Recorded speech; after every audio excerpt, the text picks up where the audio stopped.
सभी को जय जिनेन्द्र। बंधुओं, पर्वादिराज पर्युषण महापर्व चल रहा है।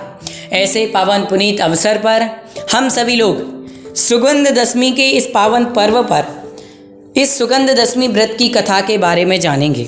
सुगंध दशमी व्रत की कथा को जब राजा शैणिक ने महावीर भगवान से पूछा कि भगवान, यह सुगंध दशमी व्रत की कथा के बारे में बताइए, यह व्रत कैसे ग्रहण किया जाता है, इसकी महिमा क्या है, तब भगवान महावीर ने इस कथा को कहना प्रारंभ किया था। उसी कथा को हम समझेंगे। हमारे इस जम्मूद्वीप में भरत क्षेत्र नाम का एक क्षेत्र है। उस क्षेत्र में 6 खंडों में आर्य खंड के अंतर्गत भरत क्षेत्र के जम्मूद्वीप के भरत क्षेत्र के आर्य खंड में भारत नाम का एक पावन देश है। उस भारत में काशी के उत्तम देश के अंतर्गत वाराणसी नाम की एक नगरी है। उसमें पद्मनाम नाम का एक राजा हुआ और राजा की श्रीमती श्री रानी हुई। राजा हर विद्या में निपुण था। राजनीति हो, अर्थशास्त्र हो और वार्ता त्रयो ज्ञाता कुछ भी हो, शत्रुओं के ऊपर आक्रमण करना हो, हर चीज में वह निपुण था। ऐसे राजा, एक समय की बात है, पद्मनाभ राजा रानी को साथ लेकर के बसंत क्रीड़ा की इच्छा से वन की ओर जा रहे थे। उन्हें नगर के द्वार पर ही एक मासोपवासी मुनिराज की दर्शन हुए। जो मुनिराज महीनों से उपवास कर रहे थे, उनके दर्शन हुए। जैसे ही राजा ने उन मुनिराज को देखा, उनके दर्शन किए, तत्काल उन्होंने रानी से कहा कि हे रानी, तुम लौट करके जाओ और मुनिराज के लिए आहार की तैयारी करो, मुनिराज को विधि पूर्वक आहार कराओ, क्योंकि ये मुनि मासोपवासी हैं, इनकी पारणा कराओ। इनकी पारणा कराने से हमारे भवांतर के जो संचित किए हुए कर्म हैं उनका क्षय होगा। वन क्रीड़ा में इस अकस्मात विघ्न से रानी को बहुत बुरा लगा कि बताओ, मन में वह सोचने लगी कि मेरे भोगों में अंतराय करने वाला ये कहाँ से पापी आ गया। तथापि उसने राजा के भय से बिना कुछ कहे इक्ष्वाकु अर्थात मुनिराज को कड़वी तुंबड़ी का मिश्रित आहार तैयार किया और मुनिराज को वो आहार कराया। मुनिराज बहुत ही सौम्य सरल स्वभावी थे। शांत चित्त वात्सल्य पूर्वक होकर के वह आहार करके चले गए, किंतु मार्ग में ही कड़वी तुंबड़ी के आहार के कारण से शरीर में महान वेदना उत्पन्न हो उठी। अतः मुनिराज शिथिल होकर भूमि पर गिर पड़े। लोग बड़े कष्ट में उन्हें जिन मंदिर लाए। भक्तजनों में हाहाकार मच गया। सभी लोग कहने लगे, धिक्कार है इस पृथ्वीपति को, धिक्कार है जिसकी बल्लवा रानी ने ऐसे महामुनिराज को कुत्सित अन्न का पान कराया। इतनी पीड़ा मुनिराज को हुई। इसी बीच लोगों के कोलाहल को सुनकर राजा वन से लौट रहे थे और उन्होंने अपनी दुर्बुद्धि रानी के कुकृत्य की कथा सुनी। राजा को रानी पर बड़ा क्रोध आया। उन्होंने तत्काल ही रानी के सारे आभूषण उतरवा लिए, वज्र के समान कठोर शब्दों में ताड़ना की और यह कहकर के रानी को देश निकाला दे दिया कि हे दुराचारणी स्त्री होने के बाद भी तू अबध्य है, अर्थात मैं तेरा वध नहीं कर सकता, नहीं तो तुझे तेरे इस घोर अपराध के लिए मैं प्राण दंड देता। जो रानी अंतापुर में पूजी जाती थी, जिसे स्वभावतः मान भंग का बड़ा दुख हुआ, वह शीघ्र ही कुष्ठ रोग से पीड़ित हो रुख उठी और आर्त ध्यान से उसने मरण किया। सुना मान्यवर, रानी को मुनिराज के निंदा कहते हैं। मुनि की निंदा करने का पाप जो करता है उसका फल उसे बहुत कुछ मिलता है। फिर तो यहाँ पर कड़वी तुवड़ी का आहार द्वेषवश रानी ने दिया तो रानी को कोढ़ हो गया और कोढ़ से वह विक्षिप्त होकर के, दुखी होकर के बड़े ही आर्त ध्यान पूर्वक मरण करती है। और जो महारानी अपने पाप कर्मों के कारण अगले भाव में महिषी अर्थात भैंसी उत्पन्न हुई और उत्पन्न होने के बाद उस महिषी की माता का मरण हो गया। एक दिन वो जैसे तैसे अपनी प्यास बुझाने के लिए तालाब के अंदर प्रविष्ट हुई तो कीचड़ में फंस गई। उसी दशा में उसे एक नग्न मुनि के दर्शन हुए, किंतु पूर्व भाव के बैरवश उसे अंदर ही अंदर क्रोध उत्पन्न हो गया और वो मारने की इच्छा से अपने सींगों को हिलाने लगी। इसका परिणाम यह हुआ कि वह गहरे कीचड़ में और फंस करके मृत्यु को प्राप्त हो गई। अपने कुकर्म के कारण से वह रानी का जीव इस बार मर करके गर्दभी अर्थात गधा हुआ।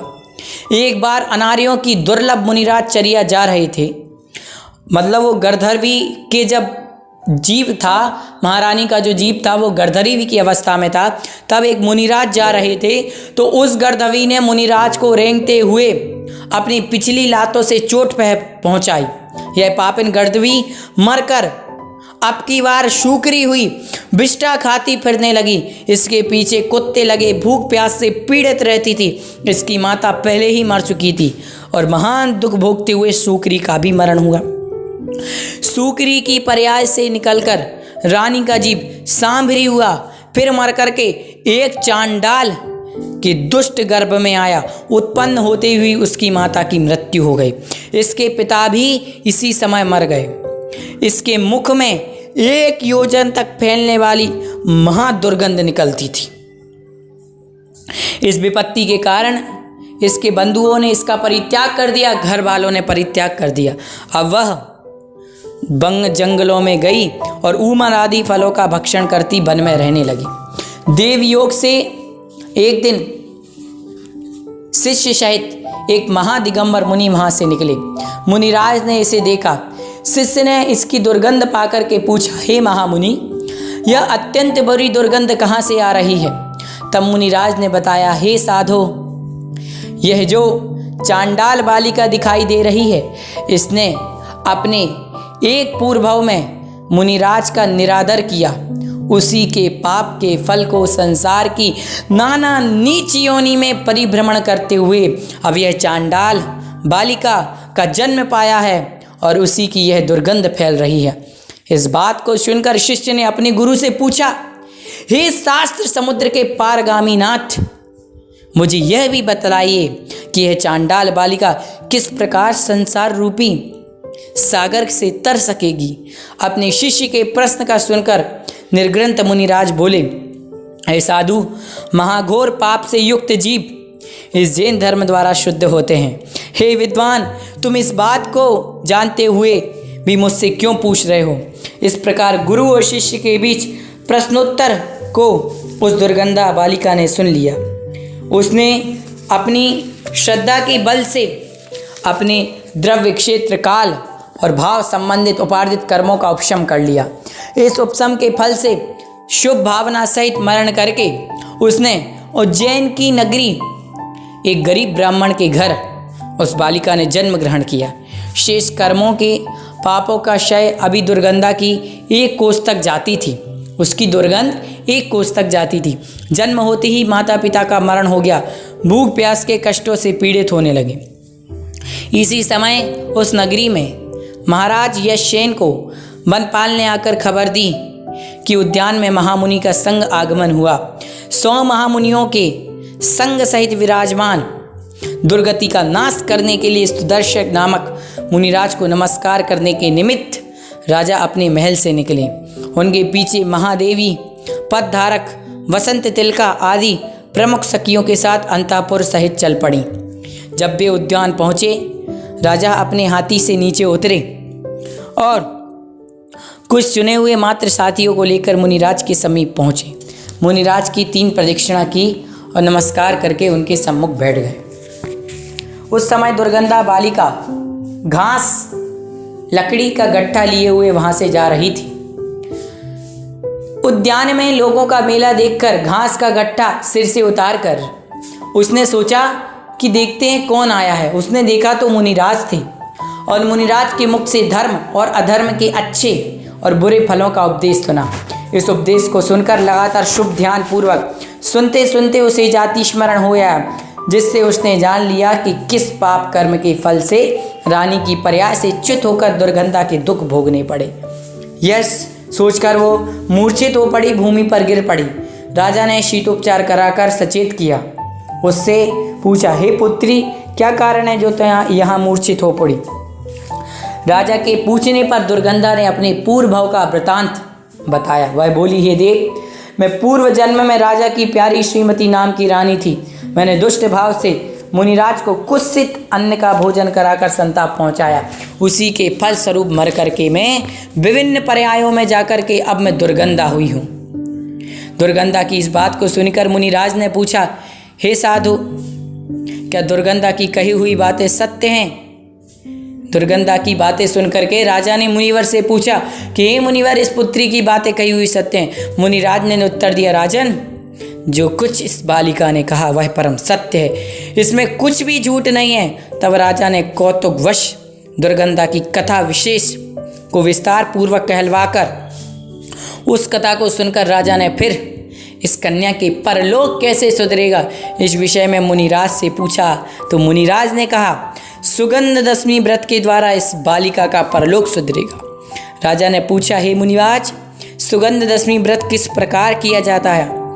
राजा ने जब यह प्रश्न किया, इस समय आकाश मार्ग से जाती हुई धनंजय नामक विद्याधर का विमान स्खलित हुआ। विद्याधर विमान नीचे उतरकर दर्शन करने आया।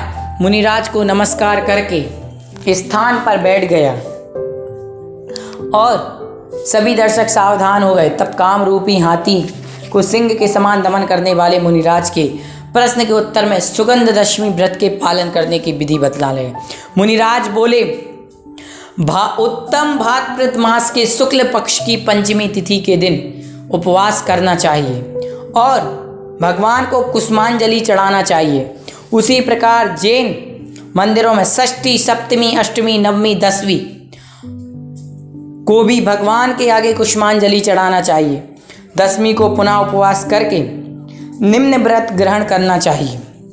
उस दिन 24वें भगवान का अभिषेक कराकर 10 पूजाएं करनी चाहिए, 10 स्तुतियां पढ़नी चाहिए, 10 बार जाप देना चाहिए, 10 मुख वाले एक घट की स्थापना करके मंद अग्नि जलाकर दशांगी धूप का होम करना चाहिए। इस विधि इस प्रकार से केसर, अगर, कपूर, चंदन आदि को घिसकर शरीर पर लेपन करना चाहिए और अक्षत आदि द्रव्य तैयार करके पूजन करने चाहिए। अर्थात चंदन आदि घ्रस को घिस करके हमारे लिए पूजन करनी चाहिए। यह विधान शास्त्रों में बतलाया गया है। 10 दीपक रखना चाहिए। इस प्रकार से 10-10 चीज़ें रख सकते हैं।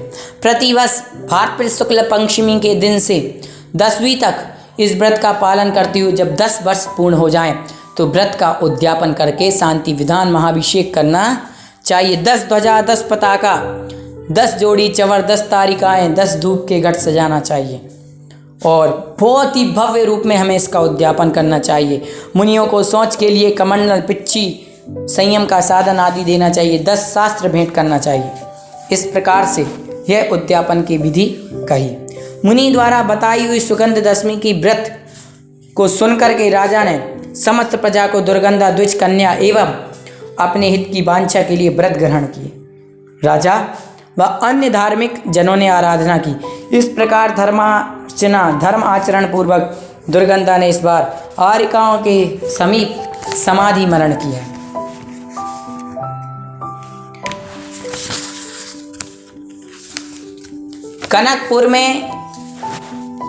कनकपुर नाम का एक विश्वविख्यात प्राचीन नगर था। वहाँ का राजा कनकप्रभ अपनी कनकमाला रानी के साथ राज्य करता था और राजा का जिनदत्त नाम का पुण्यवान सेठ था। इसकी सेठानी का नाम जिनदत्ता था। इन्हीं के यहाँ दुर्गंधा नाम का जीव उत्पन्न हुआ। सेठ ने अपनी संतान का मुख नहीं देखा, अर्थात इस कन्या को जन्म से ही धन्य माना।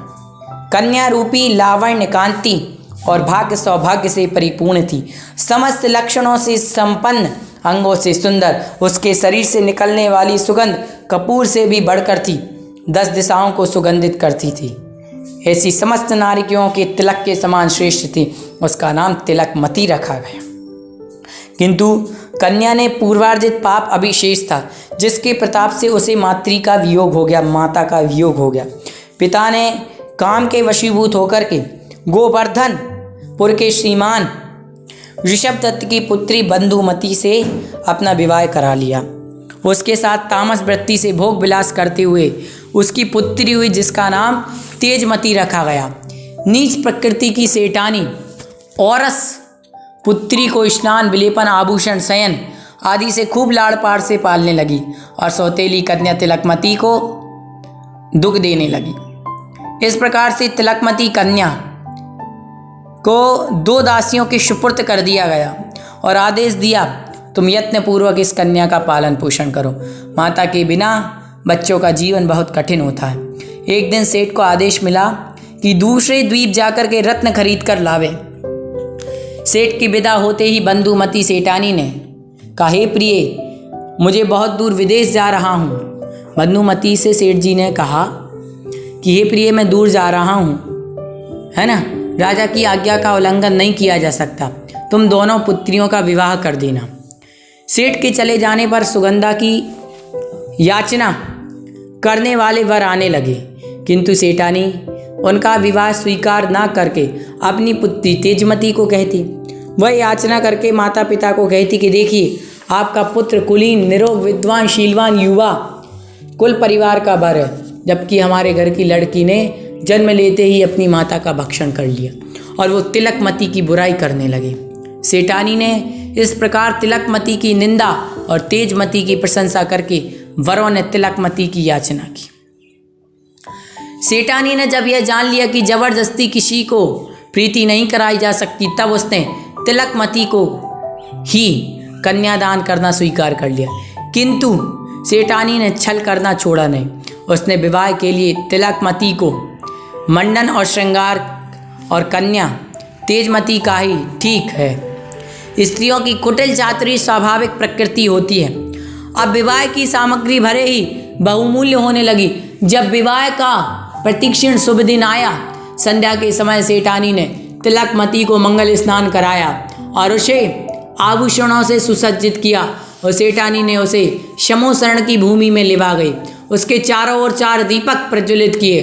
तिलकमती से कहा, तू यहाँ बैठकर अपने युग वर की प्रतीक्षा कर। इतना कहकर वह विमाता अपनी दासियों के साथ घर वापस आ गई।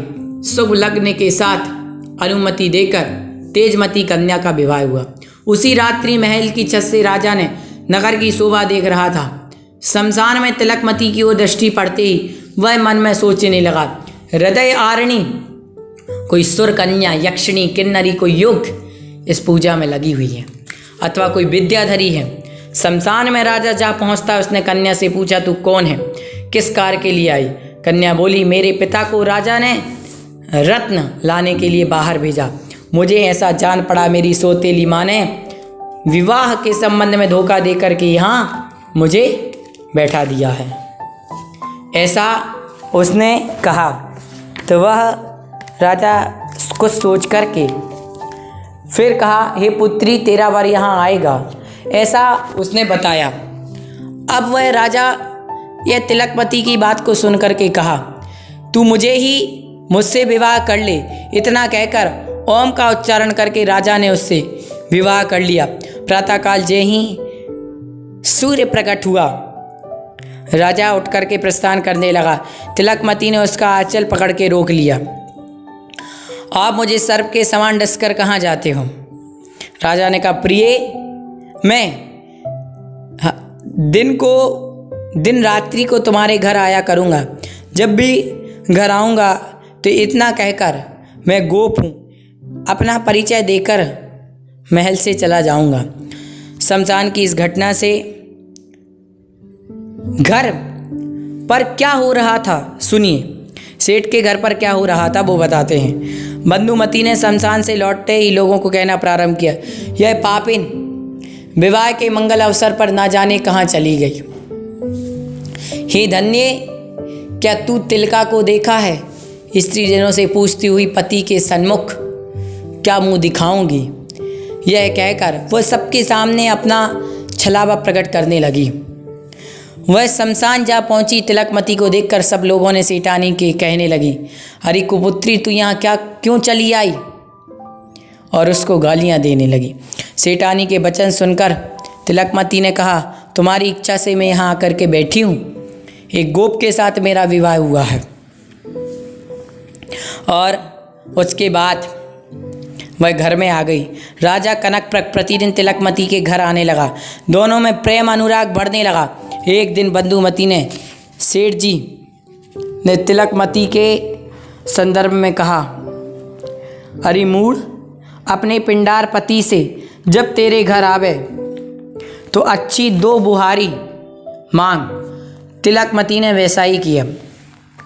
जब दूसरे दिन दोनों के लिए नाना रत्न जड़ित सुवर्णमयी उत्तम झाड़ू लाकर दी, साथ ही सोने की जरीसे से जड़ी हुई कंचन बहुमूल्य 1 जोड़ी वस्त्र 16 प्रकार के उत्तर आभरण दिए। उस सती ने अपने केस हाथ में लेकर अपने पैर मतलब पति के पैर धोए। विनय से ही स्त्रियों का आभूषण है। पति ने स्त्री का आलिंगन किया और उस रात्रि वहीं रहे। जब पति उसके पास नहीं रहा, तिलकमती ने वस्त्र आभूषण अपनी माता को दिखाए। सौतेली माँ ने और हृदय के दाह उसके हृदय में उत्पन्न होने लगे। आभूषणों से राजा का नाम अंकित देखकर वह दुरात्मा भीमात्मा बोली, अरे किसी चोर से तेरा विवाह हुआ, जल्दी उतार, यह तो राजा के आभूषण है। इस वीर सत्यवान पुण्यवान सेठ उत्तम रत्नों को लेकर दीप से लौट आए। सारा वृतांत सुनने के बाद उसने बताया, तुम्हारी पति ने एक चोर के साथ विवाह कर लिया। यह सब सुनकर के राजा ने सब सुना और वह कहा, हे नाथ, यह चूड़ामणि अद्भुत बाला को देखिए, बहुमूल्य पत्र पाशा, कर्णमूल, 2 कुंडल, सुंदर कंठाभरण, सोने से बनी हुई अच्छी अच्छी मोतियों की माला और यह सब आभूषण, सबके बारे में उसने बताया। यह सारे के सारे आभूषण, यह सब बातें सुन करके, पत्नी की बातों को सुन करके, अलंकारों को देख करके धीर प्रकृति अनुभव सेठ कुछ चकित हुआ। चतुर सेठ ने सब वस्तुओं को ले जाकर राजा के सामने रखा और इन वस्तुओं को चोर ने ले जाकर मेरी पुत्री को दिया, आप इन्हें वापस कर, मैं राजद्रोही नहीं बनना चाहता। राजा मुस्कुराए फिर बोले, वस्तुओं को तो रहने दो, तुम चोर कर पकड़ करके लाओ। राजा घर पर आया और उस कन्या से कहने लगा, हे कलक मूर्ति, तू अपने पति को जानती है? उसने कहा, मैं जानती हूँ, किंतु मैं उनके पैर पखारने के द्वारा, सेठ ने यह जाकर के बात कही, मैं उनको पैर पखारने के द्वारा पहचान सकती हूँ। मैं समस्त परिवार के लोगों को शीघ्र इस गृह में भोजन कराऊंगा। महाराज, यह कहकर सेठ घर लौट आया। भोजन की तैयारी की, राजा को निमंत्रण भेजा। तिलकमती ने आंखों पर पट्टी बांधकर पैर धुलाने लगी। सभी व्यक्तियों के, अनेक व्यक्तियों के पैर धुलाए। सबने कहा, सबको कहा, यह नहीं है, यह नहीं है। और जब राजा की बारी आई तो उसने राजा के चरण कमलों का स्पर्श करते हुए रति का मनमत, यही मेरा पति है, यह कहा। यह देखकर राजा और सभी लोग हंसी करने लगे। तब राजा कर बोले, व्यर्थ में हंसी मत करो, सचमुच में मैं ही चोर हूँ, मैं ही इसका पति हूँ। तिलकमती का पति होना स्वीकार कर लिया। सब लोग बोले, धन्य है कन्या जिसने राजा को अपना वर बनाया। इसने पूर्व जन्म में भक्ति पूर्वक व्रत का पालन किया। भोजन उपरांत राजा मान्य सेठ का विवाह कराया। विवाह का महामहोत्सव हुआ। बंधुमती सेठानी का काला मुंह दुर्जन साधु को दुख पहुंचाता, किंतु साधु को विशेष समृद्धि ही प्राप्त होती। अब महापट रानियों में तिलकमती की गिनती होने लगी। एक दिन रानी तिलकमती अपने पति महाराज कनकप्रभ के साथ जिन मंदिर गई। उस साध्वी ने जिनेंद्र भगवान की पूजा की। श्रुत सागर मुनिराज को नमस्कार किया और महाराज ने क्षयकारी धर्म का उपदेश दिया और देवी के पूर्व जन्म के कौन सा पुण्य कमाया, इस विषय में उन्होंने बताया। एक देव ने प्रवेश किया और जैन शास्त्र गुरु को प्रणाम किया और तिलकमती के चरणों में आ गिरा। वह बोला, हे स्वामिनी, आपने विद्या रूप पूर्व जन्म में तुम्हारे ही प्रसंग से मैंने सुगंध दशमी व्रत का अनुष्ठान किया और उसी व्रत अनुष्ठान के प्रभाव से मैं स्वर्ग से मैं महारिद्धिवान देवेंद्र हुआ। मेरी धर्म साधना करणीभूत हुई। तुम्हारे दर्शन के लिए मैं आया हूँ। द्रव्य वस्त्र और आभूषणों से रानी की अर्चना की। बोला, देवी, तुम मेरी जननी हो, इतना कहकर रानी को प्रणाम करके वह चला गया। सुगंध दशमी व्रत के महात्म्य को देखकर वहाँ उपस्थित समस्त लोगों ने तिलकमती रानी, कनकप्रभ राजा और राजा साधु को प्रणाम करके, इन दोनों ने राजा को प्रणाम करके आनंद से अपने भवन की ओर चले गए। तिलकमती ने दान की विधि मतलब दान पूर्वक जिनेंद्र भगवान की अर्चना, सम्यक दर्शन, शील का पालन करती हुई, उपदास धारण करती हुई सुगंध दशमी व्रत पूर्वक और शुभ ध्यान पूर्वक समाधि मरण किया। इस धर्म की साधना से जीव अपनी निंद्र स्त्री पर्याय को छोड़ करके ईशान स्वर्ग में 2 सागर काल तक की आयु वाला देव अगले भव में मुक्त फल रूपी अद्भुत फल प्राप्त हुआ। पूर्व जन्म में शील व्रत और हित की कामना से आचरण किया और सुंदर वनिताओं और कोमल हाथों से पैर दबाने मिले और पूर्व भाव में संसार के दुख देने वाला काम जीता और अब चंद्र किरणों के समान चमलों द्वारा पंखा झुलाया जाने लगा और वह जो उस रानी का जीव था विभिन्न पर्यायों से जाकर के अब सुख भोगने लगा और अंत में उसने मुनियों की वंदना की और वह जाकर के उसने अपना उद्धार किया। इस सुगंध दशमी कथा विद्यानंदी मुनि के उपदेश से बताई गई है, जिन चंद्र के समान श्रेष्ठ यह महामुनि को मैं बारंबार नमस्कार करता हूँ। तो देखा बंधुओं आपने किस प्रकार से यह सुगंध दशमी व्रत की कथा है। मात्र दिगंबर मुनिराज को कुत्सित आहार देने से, उनके प्रति द्वेष करने से, उनकी निंदा करने से कितनी पर्यायों में उस एक श्रेष्ठ रानी को जाना पड़ा, कहाँ तो उसके महलों का वैभव, और जब जाकर के वह धर्म की शरण में आई, जब जाकर के उसका कल्याण